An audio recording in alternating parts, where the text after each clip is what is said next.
کی باتیں کرتے ہیں، امریکی سازش ہو اس کے اوپر تو میں بعد میں آتا ہوں، لیکن سازش کی بات کرتے ہیں. خواجہ آصف صاحب نے میرے انٹرویو کے اندر کہا کہ 2019 کے اندر، ابھی 1 سال بھی نہیں ہوا تھا الیکشنز ہوئے ہوئے، تو اسٹیبلشمنٹ کی طرف سے رابطہ کیا گیا کہ جناب پنجاب لے لیں آگے. یہ خواجہ آصف صاحب نے میرے اپنے انٹرویو میں یہ بات کہی ہے.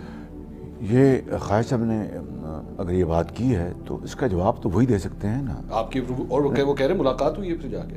نہیں، آپ کی اجازت کے بغیر اس کا جواب وہی دے سکتے ہیں. دیکھیں کہ بعض باتیں ہوتی ہیں، اس طرح تو ہزاروں باتیں ہیں جو کہ کی جا سکتی ہیں کہ فلاں نے رابطہ کیا، فلاں نے رابطہ کیا. یہ کوئی اور نہیں کہہ رہا، آپ کی اپنی پارٹی کے رہنما کہہ رہے ہیں. پوائنٹ یہ ہے کہ میری بات سنیں، یہ بات اگر خواجہ صاحب نے کہی ہے تو کیا وہ بات کو کوئی ہم نے حتمی شکل دی، کوئی ہم نے اس کو آگے بڑھوتی دی؟ کوئی سوال نہیں پیدا ہوتا. ہم نے اس کے بعد کیا ہوا؟ جیلیں کاٹیں، اپنا بدترین تشدد برداشت کیا. اگر وہ یہ آفت خواجہ صاحب جو کہہ رہے ہیں کو دی گئی تو اس کی ہماری قیادت میں تو اس کو قطعاً اس کی کوئی اس کو سوال یہ نہیں ہے. ایکچولی سوال یہ ہے کہ ایک شخص جو الیکٹڈ پرائم منسٹر تھا اس وقت، اس کے ساتھ یہ سب کچھ ہو رہا تھا. نہیں، پوائنٹ یہ ٹانگ کھینچی جا رہی تھی. نہیں، پوائنٹ یہ بات نہیں ہے. بات یہ ہے کہ آپ خواجہ آصف کی یہ بات اگر کر رہے ہیں تو میرے ساتھ ان 30-35 سالوں میں کیا کچھ نہیں ہوا، کیا کچھ نہیں کہا گیا. تو اصل بات یہ ہے کہ کیا اس بات کو جس طرف مجھے کوئی لے جانا چاہتا تھا، کیا میں اس طرف گیا یا پارٹی اس طرف گئی یا قیادت اس طرف گئی؟ اصل بات یہ ہے. تو رابطے تو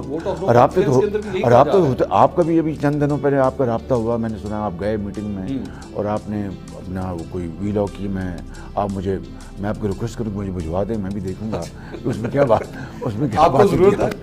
آپ کو ضرورت ہے یہ دیکھنے؟ میں دیکھنا چاہوں گا. آپ سے بہتر پلس کون جانتا ہے؟ میں دیکھنا چاہوں گا بالکل.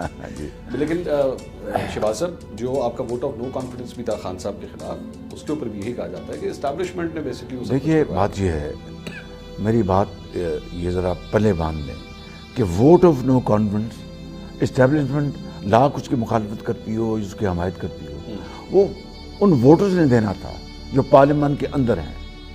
اور یہ آئینی حق ہے. دل کی آواز تھی. یہ آئینی حق ہے.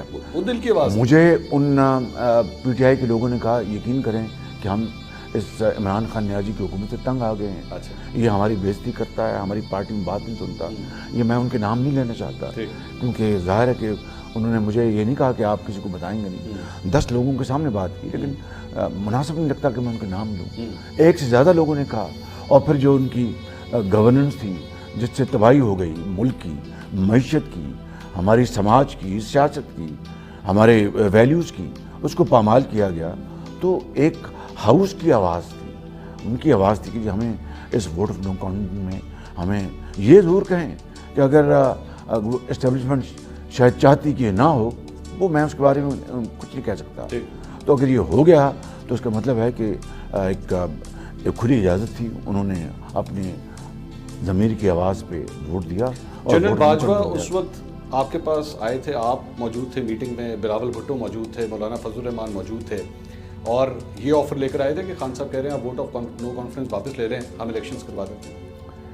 یہ اس طرح کی آفر نہیں تھی. یہ کہا تھا کہ آپ ووٹ آف نو کانفیڈنس اگر نہیں کریں گے تو یہ الیکشن، فوری الیکشن کی اس کی سبیل بن سکتی ہے. یہی آفر. یہ خان صاحب کا نام لیا نہیں لیا مجھے یاد نہیں ہے، لیکن یہ بات اس طرح آپ کنونس ہو گئے تھے کس بات اس بات پہ؟ کیونکہ میری پارٹی کے قائد نواز شریف الیکشن چاہتے تھے فری اینڈ فیئر، اور اس میں یقیناً ہمیں یہ اندازہ تھا کہ اللہ تعالیٰ کے فضل و کرم سے لوگ نواز شریف کو ووٹ دیں گے، اور اس کے نتیجے میں نواز شریف اگر حکومت بناتے ہیں، پی ایم این آتی ہے، تو ماضی کی طرح جو کہ نواز شریف کا ایک خاصہ رہا ہے. تو بات بنی کیوں نہیں؟ جی بات بنی اس لیے کہ ایک اجتماعی جو بلاول صاحب نے تلخی ہو گئی تھی. سب نے کہا کہ نہیں جی ہم یہ ووٹ آف کانفیڈنس ہمارا حق ہے، آپ اس میں مداخلت نہ کریں.